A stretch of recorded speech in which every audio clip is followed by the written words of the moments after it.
The Rand continues to take a knock, and Concord reserves judgment on whether it's unconstitutional to criminalize consensual sex between children between the ages of 12 and 16. I'm Richard Brooks. An attempt by President Jacob Zuma to allay investor fears at an unexpected news briefing in Pretoria today has pushed the Rand to its lowest level in 4 years. The currency weakened to 10 Rand against the greenback. The DA has criticized Zuma's address at the Union Building, saying it was a missed opportunity. DA parliamentary leader Lindiwe Mazibuko says Zuma should have spoken decisively about problems facing the economy and not given more vague reassurances. Zuma told reporters South Africa needed a stable mining industry to increase economic growth. He called on all sectors of the economy to work harder to strengthen economic performance. The Rand continues to extend losses after news of a strike at a chrome mine further unsettled investors. Mahwe Masilela is a trader at BP Bernstein. For me, those comments were just neutral, and I'll expect the Rand to be indifferent because whatever that was mentioned, that was nothing new. And I guess what he just said, we all know what he was just talking about. So for me, it's only those issues which were still there, the current account deficit, the uncertainty when it comes to the mining production, mainly because to the labor unrest, because remember, if you get unrest, then we'll have low production, and that will result in less earnings. So that will be negative.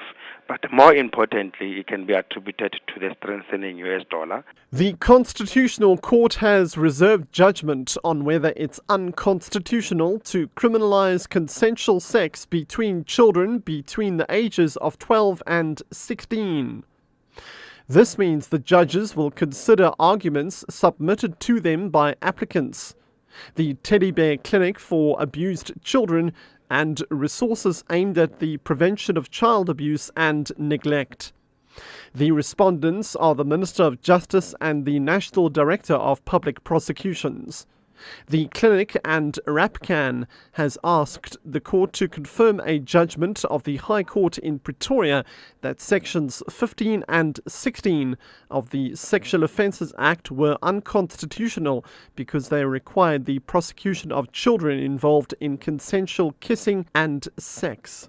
Community members, church leaders and foreign nationals have held a peaceful march in Diepsloot, north of Johannesburg. This follows attacks on foreign-owned shops. The township is calm again after violence erupted due to the alleged killing of 2 men by a Somali shop owner earlier this week.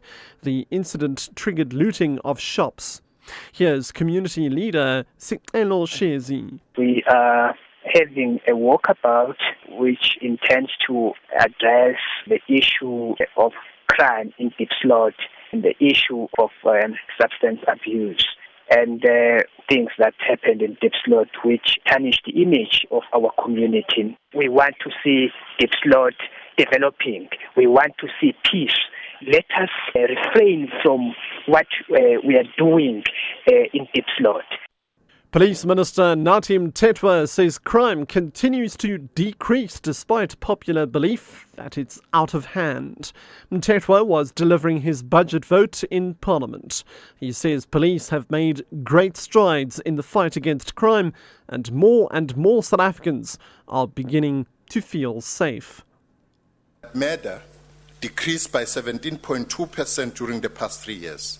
Attempted murder decreased by 21.8%, bank robberies decreased by 64.2%, overall sexual offences decreased by 11.9%, rape in particular decreased by 2.9%, hijacking decreased by 38.9%, while stock theft decreased marginally by 0.8%.